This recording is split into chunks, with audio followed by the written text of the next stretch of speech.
শুয়ে আছেন একটি খেজুর গাছ তলায়। সুবহানাল্লাহ বলবেন না? রাষ্ট্রের প্রধান। আরে ভাই, বর্তমানে ওয়ার্ডের একটা কিছু হইলে, কিছু একটা তো ওয়ার্ডের হইতারে এর বামাত জানি কোনো লাগুর পায় না। মুরব্বীরা কয় না, কথা কন না, বামাত কি লাগুর পায় না, পিছনে লাগুর পায় না। আর আমিরুল মুমিনিন ওমর ফারুক রাদিয়াল্লাহু তাআলা আনহু অর্ধ পৃথিবীর খলিফা। সুবহানাল্লাহ। শুয়ে আছে কোথায়? খেজুর গাছ। এগুলো র্যাবও নাই, বিজিবিও নেই, পুলিশ নাই, আনসার নাই, সেনাবাহিনী, নৌবাহিনী, কিচ্ছু নাই। আল্লাহ আমার রব, এই রবি আমার সব। সবাই আল্লাহ আমার রব, এই রবি আমার সব। দমে দমে তনু মনে তারি অনুভব। দমে। বন্ধুরা, চ্যানেলটি সাবস্ক্রাইব করুন। অন্য দেশের গোয়েন্দা গেলেন, তার নাম ডাক, এত বড় সরকার, এত বড় রাজত্ব, অথচ তার কোনো সিকিউরিটি লাগে না, কারণটা কি? যে জিজ্ঞেস করলেন, ভাই আপনার দেশের রাষ্ট্রপ্রধানকে, ও যে হুইয়ার আছে। বিশ্বাস হবে? আমাকে ওয়ার্ডের মেম্বার যে এরা ফদরসাথে জায়গায় আনছে, থোতা আসাই লাগবে আপনার। বেটা 2টার মধ্যে করছে বিচার, 3টার মধ্যে করছে আকাম, 4টার মধ্যে করছে টাস, 5টার মধ্যে করছে জুয়া। আমি একটু ঘুমাবো আরাম মধ্যে, 10টার মধ্যে আসলে আমার জাগাইতে বললা আছে না নাই? আমিরুল মুমিনের কাছে গেলেন, যে দেখলেন সত্যি খেজুর গাছের ডালা বিছিয়ে শুয়ে আছেন। জিজ্ঞেস করলেন, ভাই ঘটনাটা কি? তার সেনাবাহিনী, তার খলিফারা বলেছে, ওমরে ফারুক রাদিয়াল্লাহু তাআলা আনহু যার যার অধিকার নিশ্চিত করেছেন বিধায় তার সিকিউরিটির প্রয়োজন হয় না। চিল্লায়া বলেন সুবহানাল্লাহ। আজকে আপনি কোটিপতি, আপনার জাকাত দিয়ে প্রতিবেশীকে আজকে আপনি জাকাতের হক আদায় করেন, প্রতিবেশীর হক আদায় করেন, আপনার মুখের ভাষা দিয়ে প্রতিবেশীর সুন্দর ব্যবহার করেন, রাতের বেলায় প্রতিবেশী আপনাকে ঘুম মেরে আপনার পাহারা দেবে, কতক্ষণ ঠিক কিনা?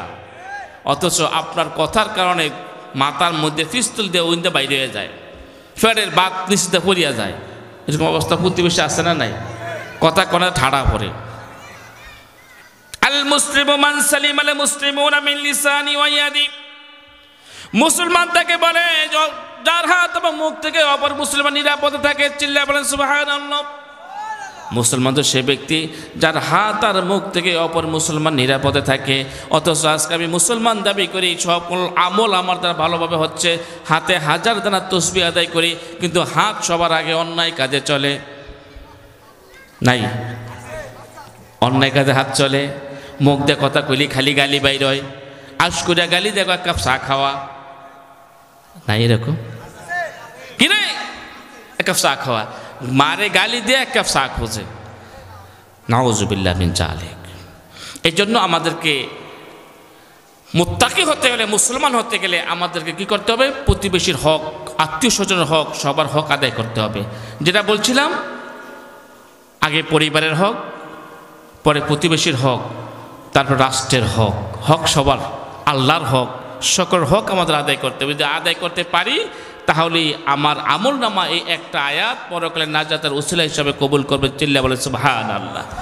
আপনাদের বলেছিলাম ধরতে হবে কয়টা? না মারে নাই আপনারা? কয়টা? গ্রহণ করতে, আবার ছাড়তে হবে কয়টা? মনে আছে তো?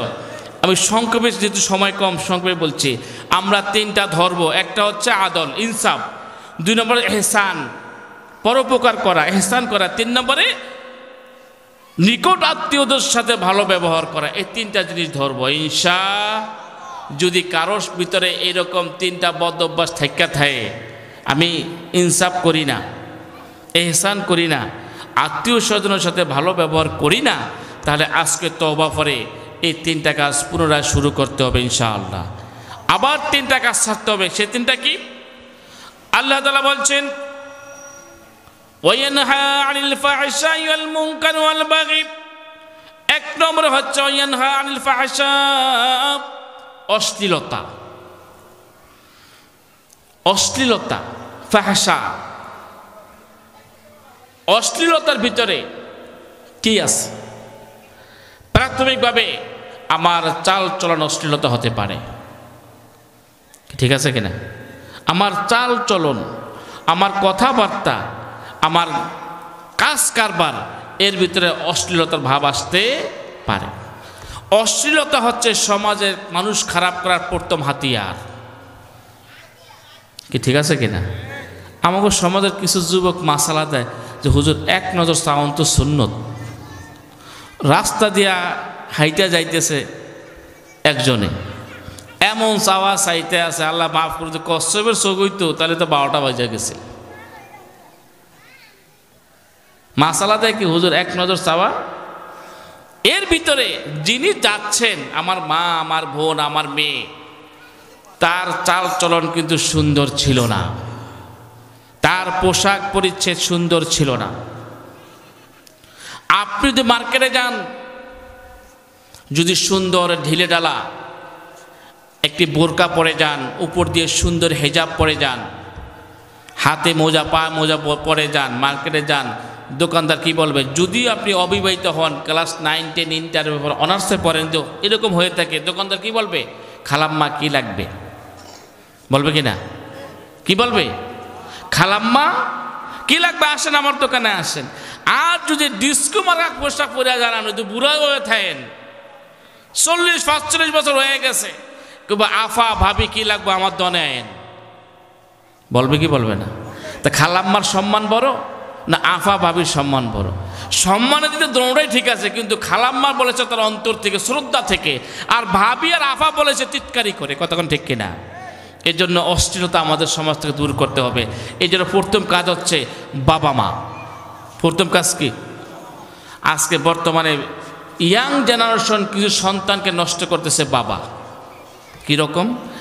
কিছু ফ্যান কিনা দেয়, টানলে উঠফুর দিকে আর ওড়ে না, কোনো রকম নুইলে ফি দিয়া সদরঘাট আছে না নাই? বানাই বললাম কথা, এগুলা কে কিনা দিছে?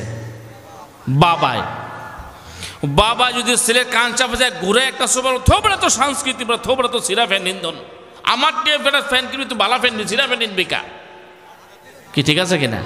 এই ফলে সাহস হয়তো আর, কিন্তু বাবা আশ করে পুতের ভাইজান কয় যে ভাইয়া তুই নে নে, আশ করে পুতের কি কয়? ভাইজান, ভাইজান কয়। এই কারণে পুতে বড় হইলে আবার বাইরের কানে দূরে ঘুরাই দেয়। আবার চুল কাটার স্টাইল, ছোট বাচ্চা ফোলা পাইন কাইটটা র্যাক দিয়ে দিয়েন, মূর্খা চোরা র্যাক আসেনি? আগে মূর্খা চুরি করে র্যাক দিয়ে দিত না মুরব্বীরা? এরকম আপনার বাচ্চার চোর বানাতে যাবে নিজে, তো বাচ্চা বড় চুরি করবো তো কি আরবো? আপনার বাচ্চা কিন্তু আপনি সুন্নতি কাদায় অপসংস্কৃতি থেকে ফিরিয়ে এনে সুন্নতি কাদায় চালাতেন, চুল সুন্দর করে কাটাতেন, পোশাকটা শালীনতা পোশাক কিনে দিতেন, এই সন্তান কোশ্চিনকালেও অশ্লীলতা আর পছন্দ করতেন না, কতক্ষণ ঠিক না ঠিক? আপনি শুরু করে দিয়েছেন, অমুকের মেয়ে, অমুকের ছেলে এইরকম ড্যান্স ডিজে পোশাক পরে, অতএব আমাকেও দিতে হবে। কিরণমালা না দিলে আত্মহত্যা করব, আছে না নাই? কিরণমালা না দিলে আত্মহত্যা করব। প্রিয় হাদিরিন, পায়ে ধরে বলছি, আপনি অভিভাবক, আপনি অপসংস্কৃতিকে আজকে রোধ করুন, অপসংস্কৃতিকে সমাজকে বাঁচান, আপনার পরিবারকে বাঁচান, জাহান্নাম থেকে বাঁচান। তাহলে এই পরিবারটা হবে একটা আদর্শ পরিবার, সুন্দর পরিবার, সোনালী পরিবার, কতক্ষণ ঠিক না ঠিক? এটা শিক্ষা দিচ্ছে কোরআন। কে শিক্ষা দিচ্ছে? কোরআন শিক্ষা দিচ্ছে। এই যে আমরা যে ফ্যান্ডেলের তলে বইয়া রয়েছি, আমরা বলি এটা একটা জান্নাতি পরিবেশ, বলি কি না? জান্নাতি বাগান। কেন? যতক্ষণ এই মাহফিল চলবে, এই ফ্যান্ডেল থাকবে, ততক্ষণ জান্নাতি পরিবেশ। কিন্তু কালকে এখানে মাহফিল থাকবে আর এই মাঠের কেউ জান্নাতি বাগান বলবে? আজকে যদি এই সমাজে রাষ্ট্রের সংসদ ভবনের সেক্রেটারিয়েট ভবনে সকল জায়গায় যদি এই কোরআনের পরিবেশ তৈরি থাকতো, সারা বাংলাদেশটা একটা জান্নাতি পরিবেশ হয়ে যেত, কতক্ষণ ঠিক না বেঠে? মাহফিলের ফাঁসে যেমন একজন একটা বিড়ি খেতে চিন্তা করে, কতক্ষণ না? গাঁজা তো বাদই, ড্যান্স তো বাদই, ডিজে পার্টি তো বাদই, চিন্তা করে। ঠিক একই রকম সারা বাংলাদেশের মহাসংসদে যদি আজকে কোরআনের আইন পাশ হতো, উলামায়ে কেরাম ন্যায় ইনসাফ ভিত্তিক সমাজ বিনির্মাণ করতো, সারা বাংলাদেশ থেকে অবৈধ নেশা দ্রব্য, ডিজে পার্টি, ড্যান্স, বেহাপনা বন্ধ হয়ে যেত, কতক্ষণ ঠিক কিনা? আমরা দেখি নাই, মুরব্বীরা বলছে এরশাদের আমলে নাকি বলছিল টায়ারের উপর দিয়ে টিউব দেহন যাইব না, মনে আছে কি না? মুরব্বীগত শুনছি, আমরা দেখি নাই। অর্থাৎ মহিলাদের দেহন যাইব, দেয়া যেত তাহলে আলকাত্তা লাগাই দিত বলে, মনে আছে আমরা মুরব্বীগ। আজকে যদি এইরকম আইন থাকতো, আলকাত্তা না, 2 সাইডে যখন সরকারি স্কুলের মাঠে শিক্ষা দিত, মাগো গলার চেইন বেচা বোরকা কিন্তু এই বেহায়া দূর করতে হবে আজকে আমার থেকে, পরিবার থেকে, নিজ থেকে। এই সিদ্ধান্ত যদি নিতে পারি তাহলে অবশ্যই আল্লাহ তাআলার আইন সমাজে বাস্তবায়িত হবে ইনশাআল্লাহ। 2 নম্বরে ওয়ায়ানহা আনিল ফাহশা ওয়াল মুনকার। মুনকার মানে হচ্ছে খারাপ কাজ। মুনকার মানে হচ্ছে কি? খারাপ কাজ, নেককারমূলক যে কাজ। এই 2 দিন তো হুজুরের নেশার ব্যাপারে সুন্দর ওয়াজ করছে, এই ব্যাপারে আমি বলবো না, বললে গেলে কালকে কেন আমার কবলে শুনি আছে। হুজুরে যাবে খুলনার দিকে, আমি তো খুলনা যাইতাম না, এই এলাকার মাতবর তারা সবাই ধরবো। তো আমাদের দেশে বিড়ি খাওয়ান হালাল, আর বর্তমানে কি জানি খায় না ডলে ডলে, এটি খাওয়ান পুরা ফরজে আইন। যদি কেউ মুসলমান দাবি করে হারামকে হারাম মনে না করিয়া হালাল মনে করিয়া খায়, তার ঈমান চলে যাবে। হারামকে হারাম মনে করতে হবে, হালালকে। এখন আমাদের কি করা উচিত? আমাদেরকে তওবা করে ফিরে আসা উচিত। আর আল্লাহ বলছেন ফামান তাবা ও আমেলা আমেলান সালিহা, যে ব্যক্তি তওবা করে, তওবা করার পরে নেক কাজ করে, আল্লাহ তাআলা তার পিছনের সমস্ত গুনাহ মাফ করে দেন। ওমরে ফারুক রাদিয়াল্লাহু তাআলা খুব ভালো মানুষ ছিলেন, সমাজের সবচেয়ে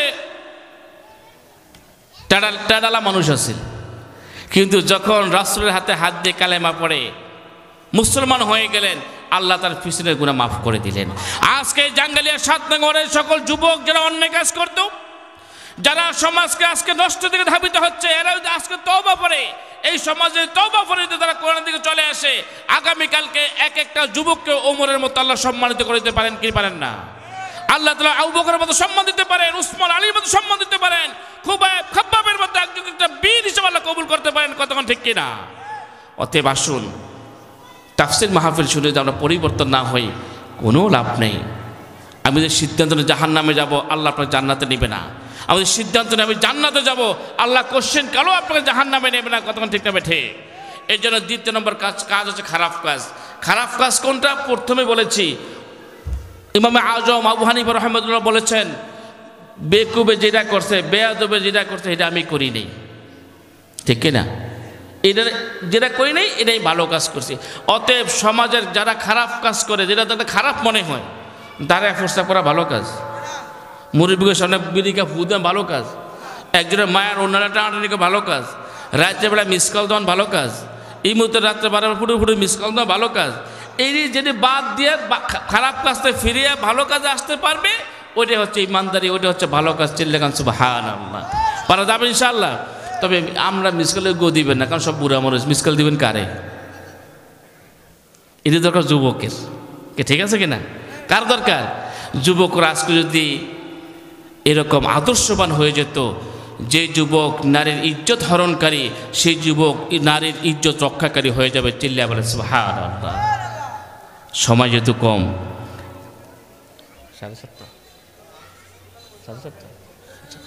সমর্থ ভাইয়েরা, বাইরের মাইকগুলো বন্ধ করে দেন, ভিতরটা চলুক।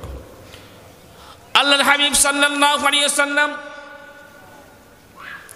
মদিনা ইসলামী স্টেট কায়েম করলেন, ঘোষণা করে দিলেন, আজ থেকে নারীর ইজ্জত রক্ষা করা তোমাদের জন্য ওয়াজিব হয়ে গেছে।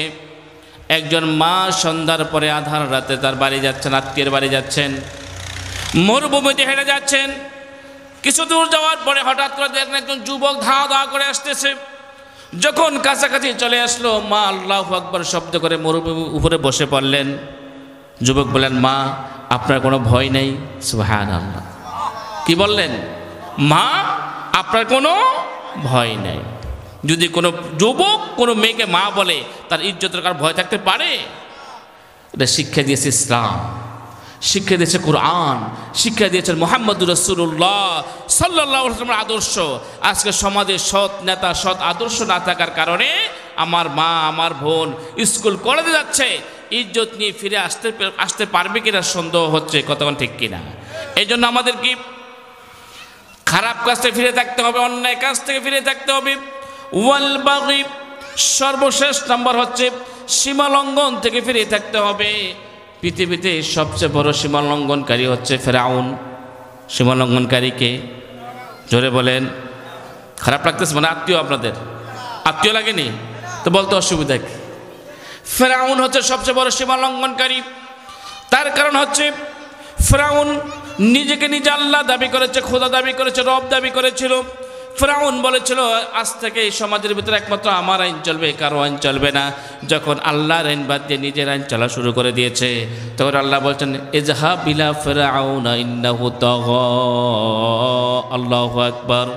নবী মুসা আলাইহিস সালাম, আপনার ঘুমানোর সময় নাই, বিশ্রামের সময় নাই, আপনি চলে যান ফেরাউনের কাছে। ফেরাউন সীমা লঙ্ঘন করছে, তার কারণ ফেরাউন আমার আইন বাদ দিয়ে তার নিজের তৈরি করা আইন সমাজে বাস্তবায়িত করতে চায়। চিল্লা এখন ঠিক না ভাই ঠিক? তাহলে যে সমাজে জমির মালিক আল্লাহ, সেই সমাজে আইন চলবে আল্লাহর। যদি ওই সমাজে আল্লাহর আইন না চলে, যারা চালাইতে দেয় না, তারা সবচেয়ে বড় সীমা লঙ্ঘনকারী। আর কোনো সীমা লঙ্ঘনকারী মুসলমান থাকতে পারে না। আর কোনো মুসলমান যদি মুসলমান না থাকে, সে জান্নাতের আশা করতে পারে না। কতক্ষণ ঠিক না বেটি? তো আমাদের সমাজের ভিতরে কি করতে হবে? সুন্দর সমাজ বলেছিলাম, এই একটা আয়াতের ভিতরে সারা পৃথিবীর সব আদেশ নিষেধ নিহিত। একটা আয়াতের ভিতরে জান্নাত জাহান্নাম নিহিত। যদি আমরা ধরতে পারি, মানতে পারি আর ছাড়তে পারি, তাহলে ফেরাউন সবচেয়ে বড় বাটপার, ঠিক আছে কিনা? ফেরাউন সবচেয়ে বড় সিটার, দুষ্কৃতিকারী। কেন? সে চেয়েছিল এই জমিনে আইন চলবে। অন্য মানে খারাপ লাগতেছে, কার আইন চলবে? ফেরাউনের, অর্থাৎ ব্যক্তির নিজস্ব আইন। যে সমাজে নিজস্ব আইন চলে, মানুষের তৈরি করা আইন চলে, ওই সমাজে কোশ্চিনকালেও শান্তি আসতে। আজকে আমাদের বাংলাদেশে শান্তি আছে তো? কেন নাই? 53 বছর বাংলাদেশ স্বাধীন। 53 বছরে কি আল্লাহর আইন দিয়ে দেশ চলছে? অনকন হুজুর এত তো বালাই লাগছে, রাজনীতি শুরু করছে। আরে বাটা, এটাই তো রাজনীতি, এটা তো ইমান। তোমার ইমানই নাই, তোমার নাম রহিম কলিমুদ্দিতে লাভটা হবে কি? ঠিক কিনা? আপনি আওয়ামী লীগ করেন কোনো সমস্যা নাই, বিএনপি কোনো সমস্যা নাই, জাতীয় পার্টি করেন কোনো সমস্যা নাই, কিন্তু আপনার পরিচয় আপনার মুসলমান, ঠিক কিনা? আপনার পরিচয় কি? মুসলমান। মুসলমান কোশ্চিন করো, মানুষের তৈরি করা আইন মানে না, মানতে পারে না। যদি আপনি এই আইন মাইনা জান্নাতের আশা করেন, আপনার আগে আশা করবে ফেরাউন। আপনি বাঁচছেন 60 বছর 70 বছর, আর ফেরাউন বাঁচছে 1000 বছর, 600 বছর, 650 বছর খালি শাসনই করছে। তা আমাদের সিদ্ধান্ত নিতে হবে আজকে, সীমা লঙ্ঘন থেকে বাঁচতে হলে, জাহান্নাম থেকে বাঁচতে হলে, জমিন সৃষ্টি করেছেন যিনি, এই জমিনে আইন চলবে তার। কথা ঠিক না ঠিক? উদাহরণ, আপনি একটা হোন্ডা কিনছেন 5 লাখ টাকা, 3 লাখ টাকা, 2 লাখ টাকা খরচ করিয়া। কোম্পানি বলে দিয়েছে, ভাই চৌধুরী সাহেব, মুন্সি সাহেব, এটা হচ্ছে পেট্রোলের পাত্র, এটা হচ্ছে মোবিলের পাত্র। আপনার বেটা বেকুব, আমার টাকা আমি গাড়ি কিনছি, আমি পেট্রোলের মধ্যে মোবিল ঢুকাম, মোবিলের মধ্যে পেট্রোল ঢুকাম। কথা বুঝতেছেন? গাড়ি চলবে? চলবে। হয় গাড়ির 12টা বাজবে, নচেত আপনার 12টা বাজবে। কথা কোন? এখান থেকে জাঙ্গালিয়া বাজারে যাবেন, গাড়ি গরম হয়ে যাবে, বাস্ট হয়ে যাবে, গাড়ি যাবে, আপনি নিজেও যাবেন। কতক্ষণ ঠিক কিনা? অতএব মানুষ নামের দেহটা সৃষ্টি করেছেন কে? এই দেহের মালিক কে? এই দেহ মালিক আল্লাহ তাআলা সৃষ্টি করার পরে বলেছেন, এই দেহ চলবে আমার কথায়। আলাম নাজআল লাহু আইনাইন ওয়া লিসানান ওয়া শাফাতাইন। মানুষ খালি একটু উদাহরণ দিচ্ছে আল্লাহ। আমি কি তোমাকে 2টা চোখ দেই নাই? চোখের মালিক কে? সামান্য সামান্য জাররা জাররা জাররার জাররা একটা ধুলাকারী ধুলাবালি চোখে পড়ে, চোখ লাল হয়ে যায়, ঘষতে ঘষতে বেদিশা হয়ে যায়, ঠিক আছে কিনা? সে আল্লাহ কত চমৎকার করে আমার চোখকে ফ্রেশ করছেন। কোরআন ঘোষণা দিচ্ছেন, আপনার সারাদিনের ধুলোবালি যখন আপনার চোখে আটকে যায়, সারা রাত ঘুমের মাধ্যমে আল্লাহ তাআলা চোখের কোটা দিয়ে আপনার বালিগুলো পরিষ্কার করে দেয়। টেস্ট করবেন আজকে রাত্রে, বেশি দরকার নেই। সকালবেলা ঘুম থেকে উঠবেন যখন, খালি মুখ ধোয়ার আগে এই চোখের কোটা টান দিবেন আর হাতে ডলার দিবেন, বালি বালি না লাগে কালকে আমারও ধরবেন। কোরআন সত্য, ঠিক না বেঠে? কোরআন সাক্ষ্য দিচ্ছে তোমার চোখকে ফ্রেশ করার জন্য, রিফ্রেশ করার জন্য আমি আল্লাহ তাআলা ঘুমের মাধ্যমে তোমার চোখ থেকে সমস্ত বালিকণা বের করে দেই।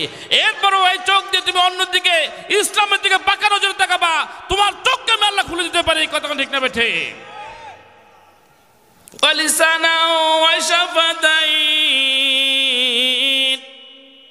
আল্লাহ তাআলা আমাকে কথা বলার জন্য সুন্দর ঠোঁট দিছেন, একটা জিহ্বা দিছেন। যদি ঠোঁট না থাকতো কথা স্পষ্ট হতো না, জিহ্বা না হলে কথা বলা যেত না। কথা ঠিক না ঠিক? এই জিহ্বার ভিতরে কত চমৎকার ৯,০০০ ফিল্টার আল্লাহ তাআলা আমার জিহ্বার ভিতরে দিয়েছেন। সুবহানাল্লাহ। কয় হাজার? ৯,০০০ ফিল্টার আল্লাহ তাআলা আমার জিহ্বায় দিয়েছেন, সেলফ দিয়েছেন। এই ৯,০০০ সেল আমাকে স্বাদ আচ্ছাদন করায়, ভালো মন্দ তিতা মিঠা আমাকে শিক্ষা দেয়। মুখে দিয়েছেন বড় ডাকাত, তুই তো ডায়াবেটিস রোগী, তুই চিনি খেতে পারবি না। কথা ঠিক না বেঠে? জিহ্বা বলে দেয়, সেকেন্ডের ন্যানো সেকেন্ডের ভিতরে বলে দেয়। তাহলে যে আল্লাহ তাআলা আপনাকে সুস্থ রাখার জন্য, ভালো রাখার জন্য এত কিছু দিয়েছেন, সে আল্লাহর গোলামি বাদ দিয়ে, সে আল্লাহর আইন বাদ দিয়ে বাবার আর স্বামীর আইন মানবেন, কশিন করে মুসলমান হতে পারবেন না। কতক্ষণ ঠিক না বেঠে? এটাই রাজনীতি। মানলে রাজনীতি, না মানলেও রাজনীতি। তার কারণ আপনার উপকারের জন্য, ঠিক কি না? কার উপকার? কথা বলেন, কার উপকার? আপনার উপকার। আল্লাহ বলবেন, কাইফা তাকফুরুনা বিল্লাহ وكنتم أمواتا فأحياكم ثم يميتكم ثم يحييكم ثم إليه ترجعون। আল্লাহু আকবার। বাহাদুরি দেখান তো দেখি। আল্লাহ বলেছেন, কাইফা তাকফুরুনা বিল্লাহ, কেমনে অস্বীকার করবা, কেমনে সীমা লঙ্ঘন করবা, কেমনে আমাকে রব বাদ দিয়ে, আমার আইন বাদ দিয়ে অন্য একজন আইন মানবা। তুমি তো মৃত ছিলে মায়ের গর্ভে, আমি মায়ের গর্ভে মৃত থেকে তোমাকে জীবিত বের করেছি। চিল্লায় বলেন সুবহানাল্লাহ। না ডাক্তার বাইর করছে? আমার মতো বহু সলিমুদ্দি মায়ের গর্ভ থেকে পঙ্গু অবস্থা বের হয়, আছে না নাই? চোখ ছাড়া বের হয়, পা ছাড়া বের হয়, পঙ্গুত্ব অবস্থা বের হয়, অন্ধ বোবা কানা করে আল্লাহ তাআলা বের করেন। কিন্তু আমাকে আল্লাহ তাআলা সুস্থ সবলে বের করেছেন। কাইফা তাকফুরুনা বিল্লাহ, এরপরে কিভাবে তুমি আল্লাহকে রব হিসাবে মানতে অস্বীকার করছো? কতক্ষণ ঠিক না বেঠে? তাহলে আজকে থেকে সিদ্ধান্ত নিতে হবে আমাদের রব কি। আরো আস্তে সবাই বলেন, আরো জোরে। রব মানলাম আল্লাহর, কিন্তু আল্লাহর সব আইন আমাদের মানতে হবে। এর নাম হচ্ছে রব। চিল্লায় বলেন সুবহানাল্লাহ। কষ্ট হচ্ছে আপনাদের? সম্মানিত ভাইয়েরা আমার, আমি সংক্ষেপে যে কথাগুলো বলেছি একটা আয়াতের মাধ্যমে, বিশাল কথা সংক্ষেপে আমি অল্প কথা নিয়ে আসছি। তা হচ্ছে একটা আয়াতের ভিতরে আপনার জন্য জান্নাত আর জাহান্নাম অবধারিত। আপনি 3টা ধরবেন, 3টা ছাড়বেন। যদি ধরতে পারেন আর ছাড়তে পারেন, আপনার জন্য জান্নাত ওয়াজিব। সুবহানাল্লাহ বলবেন না? আপনার জন্য জান্নাত কি? আর যদি আপনি